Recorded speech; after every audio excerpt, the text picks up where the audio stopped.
Welcome to Arshit institute. So APPSC group 2 మెయిన్స్కి సంబంధించి paper 1లో Indian పాలిటీలో 75 marks అనేటువంటి రావడం జరుగుతున్నది. సో మన అర్షిత్ ఇన్స్టిట్యూట్ 12 పేపర్లను ప్రతి సబ్జెక్టులోనూ 12 పేపర్లను ఎగ్జామ్స్ నిర్వహించడం జరుగుతుంది. దానికి సంబంధించిన ఎక్స్ప్లెనేషన్ అనేటువంటిది కూడా వివరించడం జరుగుతూ ఉన్నది. కాబట్టి ఆసక్తి గల అభ్యర్థులు సో ఇది పర్చేజ్ చేస్తే చేయగలరు. ఓకే, ఫస్ట్ పేపర్ను మనం చూద్దాం. ఎందుకంటే మనం ఎంత ప్రిపరేషన్ చేసినప్పటికీ కూడా ఆ ప్రిపరేషన్ తగినటువంటి విధంగా ప్రాక్టీస్ అనేటువంటి చాలా ఇంపార్టెంట్. కాబట్టి క్వశ్చన్ అండ్ ఆన్సర్స్ ప్రాక్టీస్ అనేది చాలా ఇంపార్టెంట్. సో ఎగ్జామ్స్ అనేవి నిర్వహిస్తున్నారు. దాని ప్రకారంగా ఎగ్జామ్స్ను రాసి దాని తర్వాత మా ఎక్స్ప్లెనేషన్ చూసినట్లయితే మీకు ఎగ్జామ్కి చాలా ఉపయోగకరంగా ఉంటుంది. ఓకే, ఫస్ట్ మనం పేపర్ 1 పాలిటీలకు సంబంధించి మొత్తం 12 పేపర్లో ఫస్ట్ పేపర్ గురించి మనం చూద్దాం. సో అందులో ఫస్ట్ క్వశ్చన్, భారత రాజ్యాంగంలోని ప్రకరణ 20 కలగజేయనిది ఏమనగా అని ఇక్కడ ఇచ్చాడు. చూద్దాం. మనం ఆర్టికల్ నెంబర్ 20లో మనకి 3 అంశాలు ఉన్నాయి. ఆర్టికల్ నెంబర్ క్లాస్ 1, సో 20లో క్లాస్ 1, 20లో క్లాస్ 1 వచ్చేసి no ex post facto law. No ex post facto law అంటే కార్య అనంతర శాసనం వర్తించదు అని చెప్తున్నది. కార్య అనంతర శాసనం వర్తించదు అంటే ప్రస్తుతం ఒక పర్సన్ ఒక నేరం చేస్తే, ఫర్ ఎగ్జాంపుల్ ఒక పర్సన్ 2023లో ఒక క్రైమ్ చేశాడు. సో అప్పటి చట్టం ప్రకారమే అతన్ని శిక్షించాలి తప్ప 2024లో ఒక నూతన చట్టం తీసుకొచ్చారని ఆ చట్ట ప్రకారం అతన్ని శిక్షించడానికి వీల్లేదు. కాబట్టి అతను నేరం చేసిన తర్వాత చట్టాలు అతనికి వర్తించవు. అందుకే మనం ఏమంటున్నాం, నో ఎక్స్పోస్ట్ ఫ్యాక్టో లా అంటే తదనంతర చట్టాలు వర్తించవు, కార్య అనంతర శాసనాలు వర్తించవు అని 20 క్లాస్ 1 చెప్తున్నది. ఇక 20 క్లాస్ 2 ఏమని చెప్తుందంటే నో డబుల్ జియోపార్డీ అని చెప్తుంది. No double jeopardy. So no double jeopardy అంటే ఏంటిది అంటే ఒక నేరానికి 2 శిక్షలు విధించరాదు అని చెప్తుంది.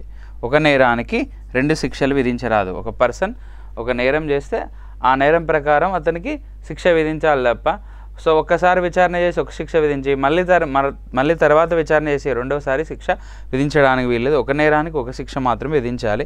ఒక నేరానికి 2 శిక్షలు విధించరాదు అని చెప్తుంది. దీన్ని నో డబుల్ జియోపార్డీ అంటాం. లేదా సో ఇది ఇక్కడ ప్రొహిబిషన్ ఆఫ్ డబుల్ జియోపార్డీ అని కూడా అంటాం. నెక్స్ట్ తర్వాత వచ్చేసి నో డబుల్ జియోపార్డీ తర్వాత నో సెల్ఫ్ ఇంక్రిమినేషన్ అంటాం మనం. నో సెల్ఫ్ ఇంక్రిమినేషన్ సో అంటే ఏంటిది, అతను తనకు తానుగా ఒక వ్యక్తి నేరం చేయకున్నా కానీ తనకు తానుగా వ్యతిరేకంగా సాక్ష్యం చెప్పించరాదు. అంటే అతన్ని ప్రెజర్కి గురి చేసి లేకపోతే బలవంతంగా అతని చేత సాక్ష్యం చెప్పించరాదు అని చెప్తుంది. నో సెల్ఫ్ ఇంక్రిమినేషన్ అని చెప్తా ఉన్నది. సో ఇట్లా మనకి ఆర్టికల్ నెంబర్ 20లో 3 అంశాలు ఉన్నాయి. ఇప్పుడు ఆర్టికల్ నెంబర్ 20 తెలుసుకుందాం. ఇప్పుడు ఇచ్చినటువంటి ఆప్షన్లు చూద్దాం. ఒక వ్యక్తిని ఒక నేరానికి ఒకేసారి కంటే ఎక్కువ సార్లు అభియోగానికి మరియు శిక్షకు గురి చేయరాదు. ఎస్, ఇక్కడ no double jeopardy. So 20 class 2లో ఉన్నది. నెక్స్ట్, నేరారోపణ చేయబడిన ఏ వ్యక్తినైనా తనకు వ్యతిరేకంగా తననే సాక్ష్యం చెప్పమని బలవంతం చేయరాదు. ఇక్కడ చెప్పాను కదా already, no self incrimination. So కాబట్టి ఇచ్చిన statement number 1 and statement number 2 రెండు కూడా రైటే. 1, 2 ఎక్కడ రైట్ ఉన్నదో అది రైట్. సో సి అనేటువంటి ఆప్షన్ రైట్ ఆన్సర్. సి అనేది right answer. Next second one చూద్దాం మనం. ఎన్నికలకు సంబంధించి ఈ క్రింది వివరణలను పరిశీలింపుమా అని ఇక్కడ ఇచ్చాడు. సార్వత్రిక వయోజన ఓటు హక్కు ప్రాతిపాదికన ప్రజల సభ అంటే లోక్సభ, రాష్ట్ర శాసనసభలకు ఎన్నికలు జరపబడతాయని రాజ్యాంగం పేర్కొంటుంది. ఎస్, రాజ్యాంగంలో ఉంది. సో లోక్సభకి రాష్ట్ర శాసనసభలకి ఎన్నికలు సార్వత్రిక వయోజన ఓటు హక్కు ద్వారా ఎన్నికలు జరుగుతాయని రాజ్యాంగంలో మెన్షన్ చేయబడింది. నెక్స్ట్ సెకండ్ స్టేట్మెంట్ చూద్దాం. పార్లమెంటు మరియు రాష్ట్ర శాసనసభ ఎన్నికలకు వేరు ఎన్నికల జాబితాలు ఉంటాయని రాజ్యాంగం పేర్కొంటుంది. అట్లా ఏముండదు. సో రెండింటికి ఒకే రకమైనటువంటి ఎన్నికల జాబితా అనేటువంటిది ఉంటుంది. కాబట్టి ఓన్లీ నెంబర్ 1 మాత్రమే రైట్ ఆన్సర్. సో కేంద్ర ఎన్నికల సంఘము ఈ ఎలక్షన్స్ అనేవి కండక్ట్ చేయడం జరుగుతుంది. కాబట్టి లోక్సభకి డైరెక్ట్ ఎలక్షన్ జరుగుతాయి. దాంతోపాటుగా అసెంబ్లీకి కూడా డైరెక్ట్ ఎలక్షన్స్ అనేవి జరుగుతాయి. సో డైరెక్ట్ ఎలక్షన్ అంటే ప్రత్యక్ష ఎన్నిక అంటే ఏంటిదంటే ప్రజలు ఓట్లు వేస్తే దాన్ని ప్రత్యక్ష ఎన్నిక అంటాము. సో ప్రజలు ఎన్నుకున్న వాళ్ళు ఓట్లు వేస్తే దాన్ని పరోక్ష ఎన్నిక అంటాము. కాబట్టి ఇక్కడ సార్వత్రిక వయోజన ఓటు హక్కు అంటే ఏంటిది అంటే ఎవరైతే 18 ఇయర్స్ కంప్లీట్ అయ్యారో వాళ్ళు ఓటు వేస్తే వయోజన ఓటు హక్కు లేదా అడల్ట్ ఫ్రాంచైజ్ అని పిలుస్తాం మనం, ఓకేనా. సో అది 18 సంవత్సరాలు నిండినటువంటి వాళ్ళు ఓటేస్తారు. అలా లోక్సభకి మరియు రాష్ట్ర శాసనసభకి డైరెక్ట్ ఎన్నికలు జరపబడతాయని ఎక్కడున్నది, రాజ్యాంగంలో ఉంది అని అంటున్నాడు. కాబట్టి స్టేట్మెంట్ నెంబర్ 1 రైట్. రెండిటికి కూడా ఒకే రకమైనటువంటి ఎన్నికల జాబితా ఉంటుంది, అంటే ఓటర్ల లిస్ట్ అనేటువంటి సేమ్ ఉంటుంది తప్ప ఒక ఎన్నికలకు ఒక రకంగా, ఇంకా శాసనసభ ఎన్నికలకు మరొక రకంగా ఎన్నికల జాబితా అనేటువంటిది ఉండదు, ఓకేనా. Welcome to Arshit institute. My dear aspirants, APPSC group 2 మెయిన్స్లో భాగంగా ఇండియన్ పాలిటీకి సంబంధించినటువంటి 12 ఎగ్జామ్స్ను అర్షిత్ ఇన్స్టిట్యూట్ నిర్వహిస్తూ ఉన్నది.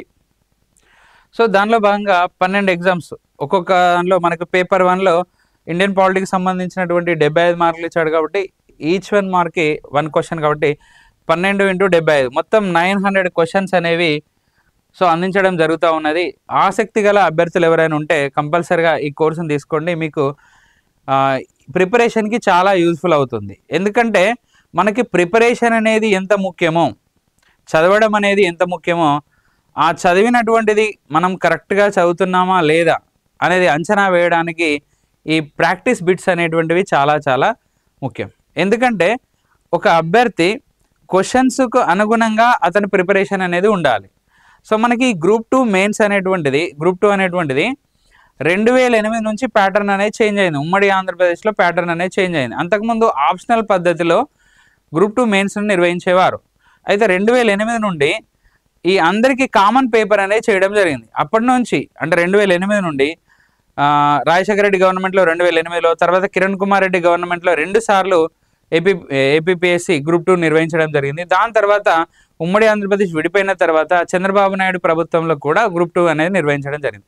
అప్పటి నుంచి ఇప్పటి వరకు ప్రతి గ్రూప్ 2 పేపర్లను కనుక చూస్తే ఆ పేపర్లకు తగిన విధంగా మన పేపర్స్ అనేటువంటి తయారు చేయడం జరిగింది, ఇప్పటి ట్రెండ్కు తగిన విధంగా. సో అప్లికేషన్ పద్ధతిలో ఈ పేపర్స్ ప్రిపరేషన్ అనేది చేయడం జరిగింది.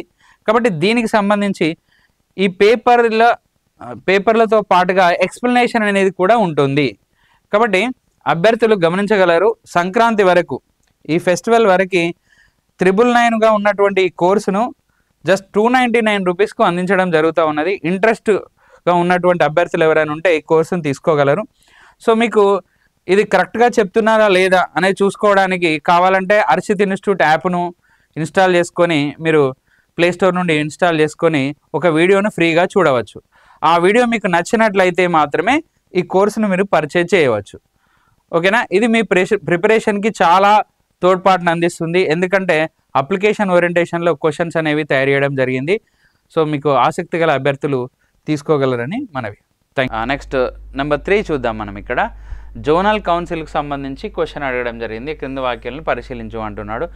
జోనల్ కౌన్సిల్స్ భారత రాజ్యాంగంలోని, అంటే జోనల్ కౌన్సిల్స్ ఇక్కడ డైరెక్ట్ చదువుతున్నా, జోనల్ మండలి అంటే జోనల్ కౌన్సిల్స్ అని భారత రాజ్యాంగంలో ఒక ప్రకరణ కింద ఏర్పాటు చేయబడుతున్నవి అన్నాడు. నో, జోనల్ కౌన్సిల్స్ అనేవి ఫజల్ అలీ కమిషన్ సిఫారసుల మేరకు 1956లో ఫజల్ అలీ కమిషన్ సిఫారసుల మేరకు జోనల్ కౌన్సిల్స్ లేదా ప్రాంతీయ మండలాలు అంటాము, ఆ ప్రాంతీయ మండలాలు ఏర్పాటు చేయబడ్డావి. ఇవి ఒక అడ్వైజరీ బాడీగా మనం చెప్పుకుంటున్నాం, ఓకేనా. సో దాని గురించి పర్టికులర్ ఎక్కడ కూడా రాజ్యాంగంలో ఎక్కడ కూడా లేదు. కాబట్టి స్టేట్మెంట్ నెంబర్ 1 అనేది తప్పు. నెక్స్ట్ సెకండ్ వన్ చూద్దాం. రాష్ట్రపతి ఒక అంతర్రాష్ట్ర మండలిని ఏర్పాటు చేయవచ్చని భారత రాజ్యాంగంలో ఒక ప్రకరణ కింద, ఒక ఆర్టికల్ కింద ఉంది అని చెప్తున్నాడు, ఓకేనా. సో 263 ఆర్టికల్ ప్రకారం అంతర్రాష్ట్ర మండలిని ఏర్పాటు చేసే అధికారము భారత రాష్ట్రపతి కలిగి ఉన్నాడు. కాబట్టి 263 ఆర్టికల్ ప్రకారం, సో భారత రాజ్యాంగంలోని ఏ ప్రకరణ 263 ఆర్టికల్ ప్రకారం భారత రాష్ట్రపతి ఈ అధికరణ ప్రకారం సో అతను పవర్స్ను కలిగి ఉన్నాడు.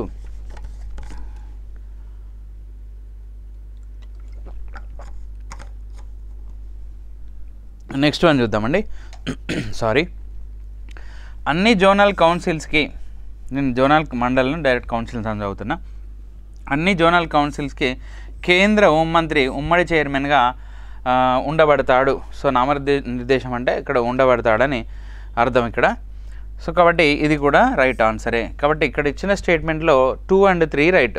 సో 2 and 3 ఎక్కడ రైట్ ఉన్నాయి అదే మనకు రైట్ ఆన్సర్ అవుతుంది. 2 and 3 ఓన్లీ 2 and 3 సి అనేటువంటి ఆప్షన్లో ఉంది. నెక్స్ట్ తర్వాత చూద్దాం. సో థర్డ్ వన్ అయిపోయింది. ఫోర్త్ వన్ చూద్దాం. ఈ క్రింది అంశాలలో దేనికి సంబంధించి ఎటువంటి చట్టాన్ని చేయటకు పార్లమెంటుకు ప్రత్యేక అధికారాన్ని కలిగి ఉండదు అన్నాడు ఇక్కడ. ఓకేనా. సో జనరల్గా మనకు కేంద్ర రాష్ట్రాల మధ్య అధికారాలను ఎన్ని జాబితాలుగా విభజించడం జరిగింది? కేంద్రము మరియు రాష్ట్రాల మధ్య అధికారాలను 3 జాబితాలుగా విభజించారు. ఒకటి కేంద్ర జాబితా, దీన్ని మనం ఇంగ్లీష్లో యూనియన్ లిస్ట్ అంటాము. రెండవది రాష్ట్ర జాబితా, సో దీన్ని మనము స్టేట్ లిస్ట్ అంటాము. మూడవది concurrent list, so concurrent list అంటే ఉమ్మడి జాబితా అంటాం. ఓకేనా. సో కేంద్ర జాబితా, రాష్ట్ర జాబితా, ఉమ్మడి జాబితా అని 3 జాబితాలుగా వివరించడం జరిగింది. సో మరి ఈ 3 జాబితాలు ఉన్నాయి కదా, కేంద్ర జాబితాలోని అంశాలపైన యూనియన్ గవర్నమెంట్ చట్టం చేస్తుంది, అంటే పార్లమెంటుకు పవర్స్ ఉన్నాయి. నెక్స్ట్ రాష్ట్ర జాబితాలోని అంశాలపైన స్టేట్ లెజిస్లేచర్ అంటే రాష్ట్ర శాసన నిర్మాణ శాఖ అయినటువంటి అసెంబ్లీకి మరియు కౌన్సిల్కి పవర్స్ ఉన్నాయి. కాంకరెంట్ లిస్ట్ పైన ఇటు పార్లమెంటు చట్టం చేయవచ్చు, సో ఇటు పార్లమెంటు చట్టం చేయవచ్చు. దానితో పాటుగా స్టేట్ అసెంబ్లీలు కూడా అంటే state legislative council, state assembly plus councils కూడా చట్టం అనేది అంటే స్టేట్ గవర్నమెంట్ కూడా చట్టము చేయవచ్చు. సో ఈ 3 లిస్టులు తెలిస్తే ఇప్పుడు మనం దీన్ని ఆన్సర్ చేయవచ్చు. చూద్దాం మనం. ఈ క్రింది అంశాల్లో దేనికి సంబంధించి ఎటువంటి చట్టాన్ని చేయడానికి పార్లమెంట్ ప్రత్యేక అధికారాన్ని కలిగి ఉండదు అన్నాడు. ఓకేనా. కలిగి ఉంటుంది అని అడగలేదు, కలిగి ఉండదు అన్నాడు. ఓకే. నౌకాయానం మరియు నావిగేషన్, షిప్పింగ్ అండ్ నావిగేషన్ అనేది యూనియన్ లిస్ట్లో ఉంది. షిప్పింగ్ అండ్ నావిగేషన్ యూనియన్ లిస్ట్లో ఉంది కాబట్టి దీని మీద చట్టం చేసే పవర్ ఎవరికి ఉంది? పార్లమెంటుకు ఉంది, అంటే యూనియన్ గవర్నమెంట్కే ఉంది. కాబట్టి ఇక్కడ ప్రత్యేక అధికారం కలిగి ఉండదు అన్నాడు, కలిగి ఉంటుంది. నెక్స్ట్ స్టాక్ ఎక్స్చేంజ్ల పైన చట్టం చేసేటువంటి పవర్స్ యూనియన్ గవర్నమెంట్కే ఉంది, ఎందుకంటే అది యూనియన్ లిస్ట్లో ఉంది కాబట్టి. యూనియన్ లిస్ట్లో ఉన్నటువంటి అంశాలపైన చట్టం చేసే పవర్ పార్లమెంటుకు ఉంది కాబట్టి ఇది పార్లమెంటుకు ఉంది, కానీ లేనిది మనకు కావాలి. నెక్స్ట్ ఇన్సూరెన్స్లు కూడా యూనియన్ లిస్ట్లోనే ఉంది, అంటే పార్లమెంట్కి పవర్స్ ఉన్నాయని అర్థం. ఓకేనా. అంటే ఇప్పుడు ఫస్ట్, సెకండ్ అండ్ ఫోర్త్ దానికి పార్లమెంట్కి పవర్స్ ఉన్నాయి. ఇక మిగిలిపోయింది మనం చూద్దాము. సో ఇక్కడ రఫ్ చేస్తున్నా. మిగిలిపోయింది ఏంటిది? Trade and commerce in food stuffs, ఆహార పదార్థాల వర్తకము వాణిజ్యము అనే అంశాన్ని కనుక చూస్తే ఇది ఉమ్మడి జాబితాలో ఉంది, కాంకరెంట్ లిస్ట్లో ఉంది. ఫుడ్ అడల్టరేషన్ కూడా కాంకరెంట్ లిస్ట్లో ఉంటుంది. ఫుడ్ స్టాఫ్స్ అన్నీ కూడా సో మనకి కాంకరెంట్ లిస్ట్ ఉమ్మడి జాబితాలో ఉంటుంది. మరి ఉమ్మడి జాబితాలోని అంశాలపైన చట్టం చేసే అధికారము ఇటు పార్లమెంటుకు ఉంది, సో దానితో పాటుగా పార్లమెంటుతో పాటుగా ఇంకెవరికి ఉంది? ఇటు స్టేట్ గవర్నమెంట్ అంటే స్టేట్ లెజిస్లేచర్కి కూడా ఉంది. కానీ ప్రత్యేకంగా పార్లమెంట్ అధికారాన్ని కలిగి ఉండాలి, కానీ ఇక్కడ స్టేట్లు కూడా కలిగి ఉన్నాయి. కాబట్టి ఆన్సర్ పార్లమెంట్కి ప్రత్యేక అధికారం కలిగి ఉండదు. దేనిపైన అంటే so trade and commerce in food stuff, ఆహార పదార్థాల వర్తకము వాణిజ్యము, ఫుడ్ అడల్టరేషన్, ఇవన్నీ కూడా మనకి ఉమ్మడి జాబితాలో ఉన్నాయి. సో నెక్స్ట్ ఆన్సర్ వచ్చేసి సి. ఓకే. తర్వాత 5th వన్ చూద్దామండి. పార్లమెంట్లో బిల్లుల శాసన నిర్మాణ ప్రక్రియకు సంబంధించి ఈ క్రింది వివరణలో ఏవి సరి అయినవి అని అడిగాడు. ఓకేనా. సో ఈ పార్లమెంట్కి సంబంధించినటువంటి వాటిలో ఏవి సరి అయినవి అని ఇక్కడ అడగడం జరిగింది.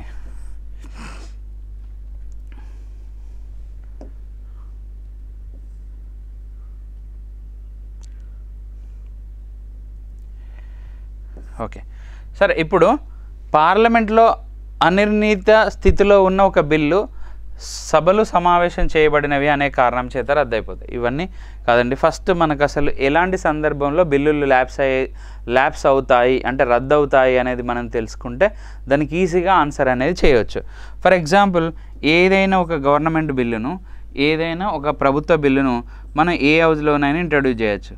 సో ఆ బిల్లు లోక్సభ యాక్సెప్ట్ చేసింది, తర్వాత రాజ్యసభ కూడా యాక్సెప్ట్ చేసింది, తర్వాత ప్రెసిడెంట్ ఆఫ్ ఇండియా యాక్సెప్ట్ చేస్తే ఈ బిల్లులు అనేవి ల్యాప్స్ అనేవి కావు, అంటే బిల్లులు అనేవి రద్దు కావు. ఒకవేళ ఈ 2 సభలు ఆమోదం తెలిపినప్పటికీ అది ప్రెసిడెంట్ ఆఫ్ ఇండియా దగ్గర పెండింగ్లో ఉన్న సమయంలో లోక్సభ రద్దయిన ఆ బిల్ అనేది రద్దు కాదు, ఎందుకంటే ఆల్రెడీ ఇవి రెండు సభలు ఆమోదం తెలుపబడినాయి కాబట్టి. కానీ ఇక్కడ ఫస్ట్ ఇచ్చినటువంటి ఆప్షన్లో ఏమంటున్నాడంటే అది ప్రోరోగేషన్ చేయబడిందంట, పార్లమెంట్ అనేది ప్రోరోగేషన్ చేయబడింది. సో ప్రోరోగేషన్ అంటున్నాడు తప్ప లోక్సభ డిజాల్వ్ అని అనట్లేదు. ఇక్కడ ప్రోరోగేషన్ అంటే ఏంటో చూద్దాం మనం. ప్రోరోగేషన్ అని చూసిన తర్వాత మనకి ఈజీగా తెలుస్తుంది. సో ఇక్కడ లోక్సభ డిజాల్వ్ అనేది మెన్షన్ చేయలేదు, ప్రోరోగేషన్ అంటే ఏంటిదంటే ఫర్ ఎగ్జాంపుల్ ఈరోజు పార్లమెంట్ సెషన్స్ అయిపోయాయి. సో ఈరోజు పార్లమెంట్ సెషన్స్ అయిపోతే జనరల్గా 2 పార్లమెంట్ సెషన్స్ మధ్య గ్యాప్ 6 months కంటే ఎక్కువ ఉండొద్దు. కాబట్టి నెక్స్ట్ మళ్ళీ 6 months లోపు పార్లమెంట్ సెషన్ స్టార్ట్ కావాలి. సో ఇప్పటి వరకు పార్లమెంట్ సెషను అంటే ఈ రోజుతో పార్లమెంట్ సెషన్ కంప్లీట్ అయిపోతే నెక్స్ట్ పార్లమెంట్ సెషన్ వరకు పార్లమెంట్ సమావేశాలను వాయిదా వేయడాన్ని ఇలా దీర్ఘకాలికంగా అంటే నెక్స్ట్ పార్లమెంట్ సెషన్ వరకు దీర్ఘకాలికంగా వాయిదా వేయడాన్ని ప్రోరోగేషన్ అంటారు. సో మరి ఇక్కడ ఈ చివరి రోజున ఒక బిల్లును ప్రవేశపెట్టారు, లేదా అంతకన్నా ముందు రోజున ఒక బిల్లు ప్రవేశపెట్టారు. ఆ బిల్లు లోక్సభలో పెండింగ్లో ఉన్నది. ఆ బిల్లు లోక్సభలో పెండింగ్లో ఉంది. తర్వాత నెక్స్ట్ పార్లమెంట్ సెషన్స్ వచ్చినాయి. అప్పుడు ఆ బిల్లు ల్యాబ్స్ అవుతుందా కాదా? బిల్లు ల్యాబ్స్ కాదు, లోక్సభ డిజాల్వ్ కాలేదు. సో ప్రోరోగేషన్ కాబడ్డదంతే, దీర్ఘకాలికంగా వాయిదా కాబడింది. కాబట్టి బిల్లు రద్దయిపోదు అన్నాడు. ఎస్, బిల్లు అనేది రద్దయిపోదు.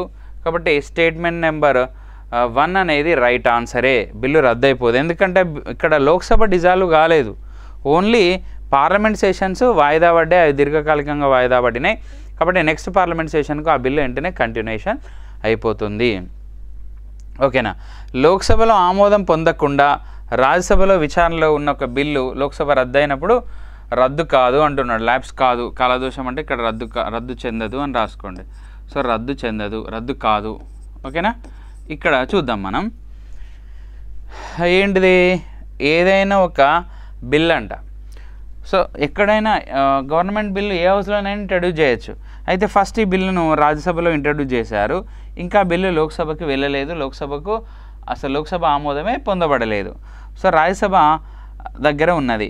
రాజ్యసభ దగ్గర ఆ బిల్లు ఎలా ఉంది, పెండింగ్లో ఉంది. రాజ్యసభ దగ్గర ఆ బిల్లు పెండింగ్లో ఉన్నది. సో రాజ్యసభ దగ్గర ఆ బిల్లు పెండింగ్లో ఉన్న టైంలో లోక్సభ టెన్యూరు 5 years అయిపోయింది, ఇంకా లోక్సభగా బిల్లు రాలేదు. లోక్సభ పదవి కాలం ఎంత, 5 years. సో 5 years లోక్సభ పదవి కాలం కాబట్టి లోక్సభ పదవి కాలం అయిపోయింది. సో లోక్సభ పదవి కాలం అయిపోయింది కాబట్టి బిల్ అనేటువంటిది ఏంటిది, రద్దు అవుతుందా అంటే రద్దు కాదు. ఎందుకు రద్దు కాదు అంటే అసలు ఆ బిల్లు ఇంకా లోక్సభకి వెళ్ళలేదు. ఏదైనా ఒక ప్రభుత్వ బిల్లు లోక్సభకు వెళ్ళిన తర్వాత ఆ లోక్సభ రద్దు అయితే బిల్ అనేటువంటిది రద్దు అవుతుంది. అది లోక్సభ దగ్గర పెండింగ్లో ఉన్న, లోక్సభ యాక్సెప్ట్ చేసి రాజ్యసభ దగ్గర పెండింగ్లో ఉన్న ఏమవుతుంది, ఖచ్చితంగా బిల్ అనేది రద్దు అవుతుంది. కానీ ఇంకా అసలు ఆ బిల్లు లోక్సభ దగ్గరికే రాలేదు కాబట్టి ఆ బిల్లు ల్యాబ్స్ కాదు, అంటే రద్దు కాదు. ఓకేనా. కాబట్టి సెకండ్ స్టేట్మెంట్ కూడా రైటే. ఇక థర్డ్ స్టేట్మెంట్ చూద్దామండి. సో థర్డ్ స్టేట్మెంట్ తెలుగులో రాంగ్ ఉంది. ఇక్కడ ఏముంది అంటే జాయింట్ సిట్టింగ్ ఆఫ్ పార్లమెంట్లో ఆ bill. So joint sitting of parliament 108 article ప్రకారం జాయింట్ సిట్టింగ్ ఆఫ్ పార్లమెంట్కు ఆ బిల్లు వెళ్ళినప్పుడు ఆ టైంలోనట లోక్సభ రద్దు అయితే బిల్లు రద్దు కాదు అని చెప్తున్నాడు. కాలదోషం చెందదు అంటే బిల్లు రద్దు కాదు అని చెప్తున్నాడు. అసలు చూద్దాం మనం జాయింట్ సిట్టింగ్ ఆఫ్ పార్లమెంట్ అంటే ఏంటిది చూద్దాం. సో ఏదైనా ఒక గవర్నమెంట్ బిల్ని ఏ హౌస్లోనైనా ఇంట్రడ్యూస్ చేయవచ్చు, ఫస్ట్ ఏ హౌస్లోనైనా ప్రవేశపెట్టచ్చు. ఫస్ట్ మనం ఒక గవర్నమెంట్ బిల్ని లోక్సభలో ప్రవేశపెట్టాం, లోక్సభ యాక్సెప్ట్ చేసింది. తర్వాత ఆ బిల్లు రాజ్యసభకు పంపిస్తారు, రాజ్యసభ ఆ బిల్లును రిజెక్ట్ చేసింది. ఏదైనా ఒక ప్రభుత్వ బిల్లుకు సంబంధించినటువంటి విషయంలో ఒక బిల్లు ఆమోదం తెలిపి మరొక బిల్లు రిజెక్ట్ చేసినప్పుడు ఈ రెండు సభల మధ్య భేదాభిప్రాయం లేదా భిన్నాభిప్రాయం వచ్చినట్టుగా భావిస్తాము. అలాంటి సందర్భంలో ప్రభుత్వము ఈ బిల్లును ఎలాగైనా నెగ్గించాలని ప్రెసిడెంట్ ఆఫ్ ఇండియా చేత దీన్ని ఉభయ సభల సంయుక్త సమావేశాన్ని ఏర్పాటు చేసేలాగా చూడొచ్చు. అంటే ఈ బిల్లును ఎలాగైనా నెగ్గించాలని జాయింట్ సిట్టింగ్ ఆఫ్ పార్లమెంటుకు ఈ బిల్లును పంపించినప్పుడు, జాయింట్ సిట్టింగ్ ఆఫ్ పార్లమెంటుకు బిల్లును ప్రెసిడెంట్ ఆఫ్ ఇండియా పంపించి జాయింట్ సిట్టింగ్ ఆఫ్ పార్లమెంట్ని ఏర్పాటు చేశారు. అంటే ఉభయ సభల సంయుక్త సమావేశం అంటే 2 సభలను ఒకే దగ్గర కూర్చోబెట్టడం. సో ఆ 2 సభలను ఒకే దగ్గర పెట్టి దాని మీద చర్చ జరుగుతుంది. ఆ చర్చ జరుగుతున్నటువంటి సందర్భంలో లోక్సభ టెన్యూర్ 5 years అయిపోయింది. లోక్సభ పదవి కాలం రద్దయింది. మరి బిల్లు రద్దు అవుతుందా? రద్దు కాదు. ఇది గుర్తుపెట్టుకోవాలి. ఎందుకంటే ఆల్రెడీ ఆ బిల్లును లోక్సభ యాక్సెప్ట్ చేసింది, రాజ్యసభ రిజెక్ట్ చేసింది, జాయింట్ సిట్టింగ్ ఆఫ్ పార్లమెంట్కి ఆ బిల్లును పంపించారు. సో జాయింట్ సిట్టింగ్ ఆఫ్ పార్లమెంట్కి ఆ బిల్లును పంపించినప్పుడు ఆ లోక్సభ రద్దయినా ఆ బిల్లు రద్దు కాదు. ఇది గుర్తుపెట్టుకోండి. ఓకేనా? ఎందుకంటే ఆల్రెడీ లోక్సభ ఆ బిల్లును అప్రూవల్ అనేది చేసింది కాబట్టి ఈ 3 సందర్భాలలో కూడా ఏంటిది బిల్లు అనేది రద్దు కాదు. కాబట్టి 1, 2, 3 ఈ 3 స్టేట్మెంట్స్ రైటే. కాబట్టి ఆప్షన్ డి అనేటువంటిది right answer. Okay, next 6th one చూద్దాం మనం. ఈ క్రింది వానిలో ఒక ప్రభావిక వర్గానికి మరియు రాజకీయ పక్షానికి మధ్య విభిన్నమైన కారకం ఏది అన్నాడు.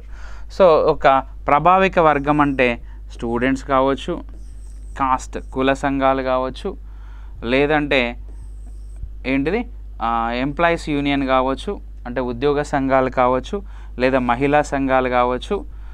ఓకే, సో మహిళా సంఘాలు కావచ్చు, లేదా ప్రజా సంఘాలు కావచ్చు, పీపుల్ ఆర్గనైజేషన్స్ కావచ్చు, లేదా ఎన్జిఓ సంస్థలు కావచ్చు. వీటన్నిటిని మనం ఏమంటామంటే ప్రభావిక వర్గాలు, అంటే ఇన్ఫ్లుయెన్స్ చేసేది, ఈ సొసైటీని ఇన్ఫ్లుయెన్స్ చేసే వర్గాలను మనం ప్రభావిక వర్గాలు అంటాము. ఓకేనా? సో చూద్దాం మనం ఇక్కడ వాళ్ళకి వీళ్ళకి మధ్య విభిన్నమైన కారకం ఏది అని రైట్ ఆన్సర్ను అడుగుతూ ఉన్నాడు. చూద్దాం మనం.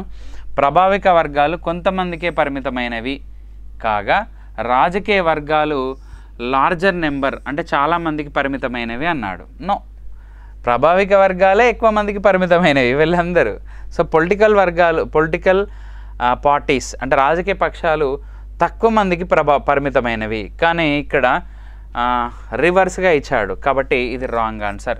నేను చెప్పాను కదా ప్రభావిక వర్గాలు అంటే ఇవన్నీ వీళ్ళందరూ ఎవరు? Students organisation, caste organisations, employees organisations, women organisations, next ప్రజా సంఘాలు, పీపుల్ ఆర్గనైజేషన్స్, ఎన్జిఓస్, ఇట్లాంటి వాటిని మనం ప్రభావిక వర్గాలు అంటాం. యాక్చువల్గా ఇవి ఎక్కువ ఉంటాయి, రాజకీయ పక్షాలు తక్కువ ఉంటాయి, కానీ రివర్స్గా ఇచ్చాడు. నెక్స్ట్ ప్రభావిక వర్గాలు క్రియాత్మక రాజకీయ అధికారాన్ని కోరుకోవు, కానీ రాజకీయ పక్షాలు దాన్ని కోరుకుంటాయి అన్నాడు. ఎస్, క్రియాత్మక రాజకీయ అధికారాన్ని కోరుకోవు, కానీ రాజకీయాలను ఇన్ఫ్లుయెన్స్ చేసేవి. అర్థమవుతుందా? ఈ ప్రభావిక వర్గాలు రాజకీయాన్ని కోరుకోవు, అంటే రాజకీయ రంగంలో మేము ఉండాలి అని కోరుకోవు, కానీ రాజకీయాలను ఇన్ఫ్లుయెన్స్ చేస్తాయి. సో ఇక్కడ ఏమన్నాడు? క్రియాత్మక రాజకీయ అధికారాన్ని కోరుకోవు ఇవి. ఎస్, కోరుకోవు, కానీ రాజకీయ పక్షాలు దాన్ని కోరుకుంటాయి. సో పొలిటికల్ పార్టీస్ దాన్ని కోరుకుంటాయి. కాబట్టి సెకండ్ స్టేట్మెంట్ రైటే. సరే, సెకండ్ స్టేట్మెంట్ రైట్ అయినప్పటికీ మనం మిగతా స్టేట్మెంట్లు కూడా చూద్దాం. ప్రభావిక వర్గాలు ప్రజలను రాజకీయంగా ప్రేరేపించవు. ఎస్ అంటే రాంగ్. ఎందుకంటే నిజంగానే ప్రభావిక వర్గాలు ప్రజలను రాజకీయంగా ప్రేరేపించవా అంటే ఎస్ అంటే రాంగ్ అవుతుంది. ప్రేరేపిస్తాయి, ఖచ్చితంగా ప్రేరేపిస్తాయి. నెక్స్ట్ రాజకీయ పక్షాలు ప్రజలను రాజకీయంగా ప్రేరేపిస్తాయి. రాజకీయ పక్షాలు ప్రజలను రాజకీయంగా ప్రేరేపించవు. సో ప్రజలను ఓట్ల కోసము ప్రేరేపిస్తుంది తప్ప రాజకీయంగా ప్రేరేపించవు. ఓకేనా? సరే, మొత్తం మీద అయితే ప్రభావిక వర్గాలు అయితే రాజకీయంగా ప్రేరేపిస్తావు, కానీ ఇక్కడ ప్రేరేపించవు అన్నాడు. రాజకీయ పక్షాలు రాజకీయంగా కొంచెం ప్రేరేపించినప్పటికీ కూడా ప్రజావర్గాలు ప్రేరేపించవు అన్నాడు, కానీ ప్రేరేపిస్తాయి. కాబట్టి ఇచ్చిన స్టేట్మెంట్ ఇది రాంగ్ ఆన్సర్. రాజకీయ పక్షాలు రాజకీయ వైఖరిని అవలంబిస్తాయి, కానీ ప్రభావిక వర్గాలు రాజకీయ సమస్యల గురించి పట్టించుకోవు. రాజకీయ సమస్యల గురించి పట్టించుకుంటాయి ప్రభావిక వర్గాలు. సో కాబట్టి ఇచ్చినటువంటి స్టేట్మెంట్లో ఇది కూడా రాంగ్. సో ఏది రైటు అంటే ఇది. ప్రభావిక వర్గాలు అంటే ఏంటియో మనం ఆల్రెడీ చూసాము. నెక్స్ట్ 7th వన్ చూద్దాము. ఒక రాష్ట్ర గవర్నర్ పదవి బాధ్యతను నిర్వహిస్తున్న కాలంలో అతనికి వ్యతిరేకంగా ఏ న్యాయస్థానంలోనూ ఎటువంటి క్రిమినల్ చర్యలు దాఖలు చేయరాదు. ఎస్, ఒక ప్రెసిడెంట్ ఆఫ్ ఇండియా కావచ్చు, లేదా గవర్నర్ ఆఫ్ ది స్టేట్ కావచ్చు.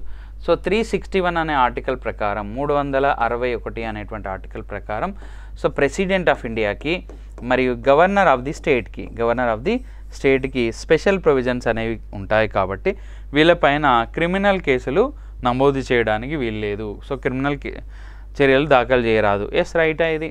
నెక్స్ట్ ఒక రాష్ట్ర గవర్నర్కు అటువంటి రక్షణ కొరకు భారత రాజ్యాంగం కింద ఒక నిబంధన కలదు. నేను ఆల్రెడీ చెప్పాను ఏ ఆర్టికల్, సో 361వ ఆర్టికల్.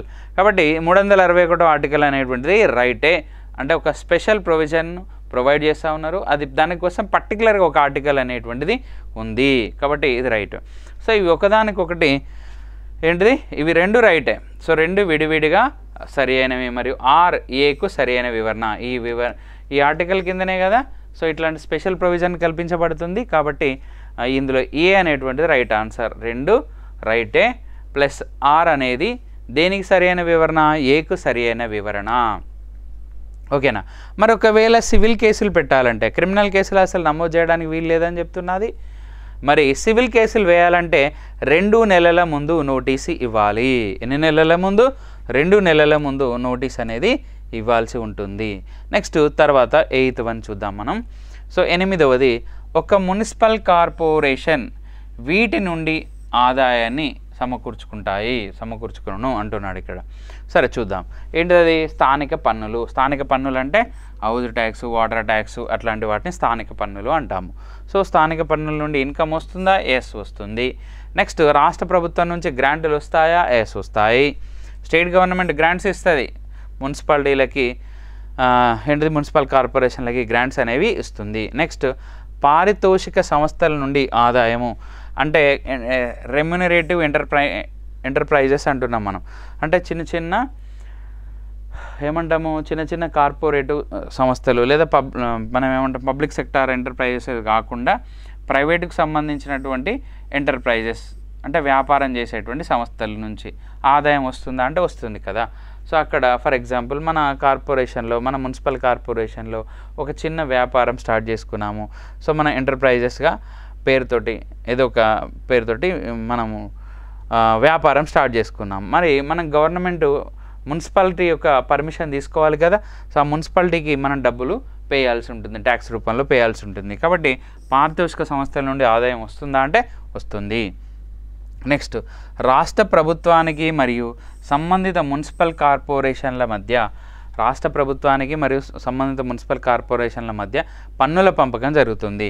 అంటే స్టేట్ గవర్నమెంట్కి వచ్చినటువంటి ట్యాక్సులు ఎట్లయితే మనకు యూనియన్ గవర్నమెంట్కి వచ్చినటువంటి ట్యాక్సుల నుంచి స్టేట్ గవర్నమెంట్కి ఎట్లయితే ఇస్తున్నారో అట్లనే స్టేట్ గవర్నమెంట్కి వచ్చినటువంటి ట్యాక్సుల నుంచి సో వీటికి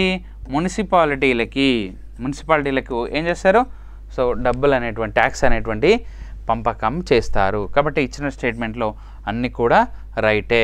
కాబట్టి ఏంటిది, సో 1, 2, 3, 4 అనే స్టేట్మెంట్స్ రైట్. నెక్స్ట్ తర్వాత చూద్దాం 9th వన్. సో భారత రాజ్యాంగం ప్రకారం ఒక నూతన అఖిల భారత సర్వీసులు, ఆల్ ఇండియన్ సివిల్ సర్వీసెస్ అంటాం మనం, ఆ నూతన అఖిల భారత సర్వీసును ఏర్పాటు చేయాలంటే లేదా సృష్టించేది ఎప్పుడు అంటున్నాడు, లేదా క్రియేట్ చేసేది ఎప్పుడు అంటున్నాడు. సో ఇక్కడ ఫస్ట్ ఆప్షన్లో మనం గుర్తుపెట్టుకోండి, అక్కడ పార్లమెంట్ కాకుండా రాజ్యసభ అనేది అక్కడ రాసుకోండి. సో పార్లమెంట్ కాకుండా అక్కడ Rajya Sabha. The Rajya Sabha of India enact the law by the special majority prescribed under article number 312 of the constitution అన్నాడు. రాజ్యాంగంలోని ప్రకరణం 312 కింద రాజ్యసభలో ఒక ప్రత్యేక మెజారిటీ ద్వారా ఒక శాసనం చేసినప్పుడు అంటున్నాడు. సో ఇప్పుడు మనకు జనరల్గా ఆల్ ఇండియన్ సివిల్ సర్వీసెస్ ఎన్ని ఉన్నాయంటే 3 రకాల ఆల్ ఇండియన్ సివిల్ సర్వీసెస్ ఉన్నాయి. ఓకేనా. ఒకటి ఐఏఎస్, ఇండియన్ అడ్మినిస్ట్రేటివ్ సర్వీస్, రెండవది ఐపీఎస్, ఇండియన్ పోలీస్ సర్వీస్, మూడవది వచ్చేసి మనకి ఇండియన్ ఫారెస్ట్ సర్వీస్. ఓకే, ఈ 3 ఆల్ ఇండియన్ సివిల్ సర్వీసెస్ ఉన్నాయి కదా. ఇవి కాకుండా కొత్త ఆల్ ఇండియన్ సివిల్ సర్వీసెస్ని ఏదైనా క్రియేట్ చేయాలంటే, సో ఈ మధ్యలో కోవిడ్ కాకుండా ఇంకొక వైరస్ వస్తుంది కదా, ఇట్లా అనేక డిసీజులు వస్తున్నాయని చెప్పేసి ఒక హెల్త్ అండ్ మెడికల్ ఆఫీసర్ను ప్రతి జిల్లాకు ఏర్పాటు చేయాలని ఒక కొత్త ఆల్ ఇండియన్ సివిల్ సర్వీస్ని ఏదైనా క్రియేట్ చేయాలనుకోండి. మనం ఎగ్జాంపుల్గా దీన్ని చూద్దాం. మనం Indian medical and health service అనేదాన్ని ఒకటి క్రియేట్ చేశారనుకోండి. ఎందుకంటే కోవిడ్ వచ్చింది, ఇప్పుడు ఈ మధ్యలో ఇంకొక వైరస్ అనేది స్ప్రెడ్ అవుతూ ఉన్నది. సో ఆల్రెడీ బెంగళూరులో ఫస్ట్ కేసు నమోదైందని మనం చూస్తున్నాం.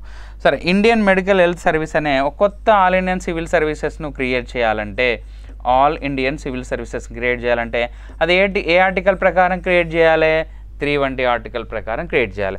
మరి 312 ఆర్టికల్ ప్రకారం ఏ సభలో ఫస్ట్ తీర్మానం చేయాలి, రాజ్యసభలో ఎంత మెజారిటీతో 2/3 మెజారిటీ 2/3 మెజారిటీని ఏమంటాము స్పెషల్ మెజారిటీ తెలుగులో అయితే ఏమంటాము ప్రత్యేక మెజారిటీ సో ప్రత్యేక మెజారిటీ అంటాము కాబట్టి ఇచ్చినటువంటి స్టేట్మెంట్లో ఏ అనేటువంటిది రైటే తర్వాత చూద్దాం రాజ్యసభకు తీర్మానాన్ని సభలో హాజరై ఓటు వేసిన సభ్యుల్లో 3/200 మెజారిటీతో అన్నాడు సో ఇది రైటే కానీ మళ్ళీ ఇక్కడ ఏమి ఇచ్చాడు మరియు సభ మొత్తం సభ్యుల సంఖ్యలో మెజారిటీతో అన్నాడు సో రెండు రకాలు చెప్పాడు ఇతను అంటే ఒక 2/3 అన్నాడు ఇంకొకటి సభలో ఉన్నటువంటి మొత్తం సభ్యుల సంఖ్యలో half of the so whole మొత్తం టోటల్ హౌస్లో 2/3 మెజారిటీ అంటున్నాడు ఒక్కటేమో హాజరై ఓటు వేసినటువంటి వాళ్ళు అంటున్నారు రెండు ఉండవు సో ఇక్కడ హాజరై ఓటు వేసినటువంటి వాళ్ళు రైట్ ఆన్సర్ ఇది రైట్ ఇది రాంగ్ కాబట్టి సో ఇచ్చిన స్టేట్మెంటు బి అనేటువంటిది రాంగ్ నెక్స్ట్ తర్వాత చూద్దాం భారత రాష్ట్రపతి ఆ విధంగా భావించి దాని కొరకు ఒక ప్రకటనను జారీ చేసినప్పుడు సో ఇది రాంగ్ ప్రెసిడెంట్ ఆఫ్ ఇండియా జారీ చేస్తే ఆల్ ఇండియన్ సివిల్ సర్వీసెస్ అనేది ఏర్పాటు చేయరు సో నెక్స్ట్ తర్వాత చూద్దాం రాష్ట్ర ప్రభుత్వాలు అటువంటి ఒక ప్రాతిపాదికను తీసుకొచ్చినప్పుడు నో సో స్టేట్ గవర్నమెంట్లు ప్రపోజల్ పెడితే తీసుకొస్తారా ఆల్ ఇండియన్ సివిల్ సర్వీసెస్ తీసుకురారు ఒకవేళ ఆల్ ఇండియన్ సివిల్ సర్వీసెస్ తీసుకురావాలంటే యూనియన్ గవర్నమెంటు రాజ్యసభలో ఒక తీర్మానం చేయాలి ఏ ఆర్టికల్ ప్రకారము 312 ఆర్టికల్ ప్రకారం ఎంత మెజార్టీతో 2/3 మెజార్టీతో సో ఇచ్చిన స్టేట్మెంట్లో ఏది రైట్ ఆన్సర్ ఏ అనేటువంటి స్టేట్మెంటు రైట్ ఆన్సర్ సరే ఇప్పుడు 10th క్వశ్చన్ చూద్దాం మనం match the following list number 1 and list number 2 ఈ రెండు లిస్టులకు మధ్య ఉన్నటువంటి దాన్ని మ్యాచ్ ద ఫాలోయింగ్ చేయమంటున్నాడు సో మ్యాండమాస్ ప్రొహిబిషన్ మనకు అసలు ఈ రిట్స్ అనేటువంటి అంశాన్ని ఎక్కడ నుండి తీసుకోవడం జరిగింది రిట్లు జారీ చేసే అంశం కోర్టులు జారీ చేస్తాయి రిట్స్ను సో ఈ రిట్స్ అనేటువంటి అంశాన్ని ఎక్కడ నుండి తీసుకోవడం జరిగింది అంటే బ్రిటన్ దేశ రాజ్యాంగం నుండి తీసుకోవడం జరిగింది రిట్స్ అనేటువంటి అంశాన్ని బ్రిటన్ దేశ రాజ్యాంగం నుండి తీసుకోవడం జరిగింది అయితే మన ప్రాథమిక హక్కులకు భంగం కలిగినప్పుడు మనము ఆర్టికల్ నెంబర్ 32 ప్రకారం మన ఫండమెంటల్ రైట్స్ వయలేషన్ కాబడినప్పుడు మనం ఏం చేయొచ్చు మనము సుప్రీంకోర్టుకు కానీ హైకోర్టుకు కానీ వెళ్ళవచ్చు ఆర్టికల్ నెంబర్ 32 ప్రకారం అయితే వెళ్తే సుప్రీంకోర్టుకు కానీ లేదా హైకోర్టుకు కానీ వెళ్ళొచ్చు సో సుప్రీంకోర్టుకైనా వెళ్ళొచ్చు హైకోర్టుకైనా వెళ్ళొచ్చు అయితే సుప్రీంకోర్టు అయితే ఆర్టికల్ నెంబర్ 32 ప్రకారం 5 రకాల రిట్స్ను జారీ చేస్తుంది మన ప్రాథమిక హక్కులకు భంగం కలిగినప్పుడు సో అందులో first habeas corpus mandamus prohibition certiorari quo warranto so వీటిని మనం 5 రకాల రిట్లు అంటాము అయితే హైకోర్టు అయితే మనకు 226 ఆర్టికల్ ప్రకారము 226 ఆర్టికల్ ప్రకారం ఫండమెంటల్ రైట్స్కి వయలేషన్ కాబడినప్పుడు ఇది కూడా 5 రకాల రిట్లను జారీ చేస్తుంది అయితే ఫండమెంటల్ రైట్స్ కాకుండా ఇతర హక్కులకు భంగం కలిగినప్పుడు 6వ రకం రిట్ అయినటువంటి ఇంజెక్షన్ ఆర్డర్ అనే రిట్ను పాస్ చేస్తుంది సో కానీ మనకి ఇక్కడ ఫండమెంటల్ రైట్స్కి సంబంధించి మ్యాచ్ ద ఫాలోయింగ్ అడిగాడు అయితే ఎబియస్ కార్పస్ అనేది ఏంటిది ఒక వ్యక్తిని అరెస్ట్ చేసి వితిన్ 24 అవర్స్లో మ్యాజిస్ట్రేట్ ముందు సబ్మిట్ చేయకపోతే అది సో అది ఎబియస్ కార్పస్ ఇక మాండమాస్ అనేది ఒక గవర్నమెంట్ ఎంప్లాయ్ ఫర్ ఎగ్జాంపుల్ మీరే ఒక గవర్నమెంట్ ఎంప్లాయ్ అయ్యారు మీరు ఒక గవర్నమెంట్ ఎంప్లాయ్ అయ్యారు మీరు గవర్నమెంట్ ఆఫీస్కు వెళ్ళట్లేదు అంటే మీ డ్యూటీ మీరు సరిగ్గా చేయట్లేదు సో పక్కనున్న బార్ షాప్కి వెళ్తున్నారు మరి పక్కనున్న బార్ షాప్కి వెళ్తున్నారంటే మీ డ్యూటీ మీరు సరిగ్గా చేయట్లేదు కాబట్టి ఒక సిటిజన్ ఒక భారతీయుడు సో ఆఫీస్కి వచ్చాడు మీ సైన్ కోసం ఎదురు చూస్తున్నాడు మీరు మీ డ్యూటీ సరిగ్గా చేయట్లేదని కోర్టుకు వెళ్ళాడు హైకోర్టుకు వెళ్ళాడు మీ మీద మాండమాస్ అనే రిట్ను జారీ చేస్తుంది కోర్టు అంటే ఒక ప్రభుత్వ ఉద్యోగి తన డ్యూటీ తను సరిగ్గా చేయకపోతే సో జారీ చేసే రిట్ ఏంటిది మాండమాస్ నెక్స్ట్ ఒక అర్హత లేని కోర్టు ఒక కేసుని తీసుకొని విచారణ చేస్తున్నప్పుడు ప్రొహిబిషన్ ఆ కేసుని నిలుపుదల చేసి దాన్ని రద్దు చేసి వేరే కోర్టుకు ట్రాన్స్ఫర్ చేయడానికి సెరిషోరరీ ఒక అర్హత లేనటువంటి ఒక వ్యక్తి ఒక ఉద్యోగ బాధ్యతను నిర్వర్తిస్తున్నప్పుడు బై వాట్ అథారిటీ నీకే అధికారం ఉంది అని జారీ చేసే రిట్టు కోవారెంటో ఇట్లా 5 రిట్ల గురించి మనకి ఆర్టికల్ నెంబర్ 32 దగ్గర మెన్షన్ చేయబడింది మన కాన్స్టిట్యూషన్లో అయితే ఇక్కడ అడిగిన దాని ప్రకారం చూద్దాం మనం సో మాండమాస్ నేను ఆల్రెడీ ఇంతకుముందే చెప్పాను ఒక గవర్నమెంట్ ఎంప్లాయ్ తన డ్యూటీ తను సరిగ్గా చేయనప్పుడు ఓకేనా సో విధిని నిర్వర్తించము నీ డ్యూటీ నువ్వు సరిగ్గా చేయి అని జారీ చేసే రిట్ని మనం ఏమంటాం మాండమాస్ సో సో ఇక్కడ ఒక వ్యక్తిని అన్నాడు, ఇక్కడ గవర్నమెంట్ పర్సన్ అని అర్థం. ఇక్కడ ఒక ఎమ్మెల్యే కావచ్చు, ఒక ఎంపీ కావచ్చు, వీళ్ళంతా గవర్నమెంట్ కిందకే వస్తారు. ఒక సెంట్రల్ మినిస్టర్ కావచ్చు, ఒక స్టేట్ మినిస్టర్ కావచ్చు, ఒక డిప్యూటీ సీఎం కావచ్చు, ఒక సీఎం కావచ్చు, లేదంటే ఒక గవర్నమెంట్ ఎంప్లాయీ కావచ్చు, వీళ్ళందరూ కూడా. నెక్స్ట్ ప్రొహిబిషన్ అంటే ఏంటిది? సో ఒక అర్హత లేని కోర్టు ఒక కేసుని తీసుకొని విచారణ చేస్తుంటే అన్నాడు. సో దిగువ స్థాయి న్యాయస్థానం తన అధికార పరిధికి మించి వివరించకుండా నిరోధించడం, తనకు అర్హత లేకుండా ఒక కేసుని తీసుకొని విచారణ చేస్తుంది అన్నట్టు. నెక్స్ట్ సో సెరిష్యూరరీ అంటున్నాం, అంటే ఏం చేయడం? సో ఏదైతే కేసుని తీసుకున్నదో ఆ కేసును నిలుపుదల చేసి రద్దు చేసి ట్రిబ్యునల్ జారీ చేసిన ఆదేశాన్ని, అంటే ట్రిబ్యునల్ మీన్స్ కింది కోర్టు జారీ చేసినటువంటి ఆదేశాన్ని కేసును రద్దు చేసేసి అది అర్హత ఉన్న కోర్టుకి ట్రాన్స్ఫర్ చేయడము. ఓకేనా? సో నెక్స్ట్ కోవారెంటో అంటే అర్హత లేకున్నా ఒక పదవిని అనుభవిస్తుంటే బై వాట్ అథారిటీకి ఏ అధికారం ఉంది అని చేయడం. ఇక్కడ ప్రజా పదవులను చట్టబద్ధత లేకుండా అంటే అర్హత లేకుండా చేజిక్కించుకొని చేస్తుంటే సో అప్పుడు కోవారెంటో అనే రిట్ను జారీ చేస్తారు. ఓకేనా? సో దీని ప్రకారం మీరు ఆన్సర్ పెట్టేసుకోవచ్చు. మాండమాస్ అనేది ఏ2 ఎక్కడుంది? ఇక్కడ రెండిట్లలో ఉంది. నెక్స్ట్ ప్రొహిబిషన్ B4 ఎక్కడుంది? సో B4 ఇది సి అనేది రైట్ ఆన్సర్. డైరెక్ట్ సి అనేది రైట్ ఆన్సర్ పెట్టుకోండి. నేను ఆల్రెడీ మ్యాథ్స్ ఆఫ్ ఫాలోయింగ్ చేశాను. సో అవి ఎప్పుడు ఏ సందర్భంలో జారీ చేస్తారో కూడా నేను చెప్పడం జరిగింది.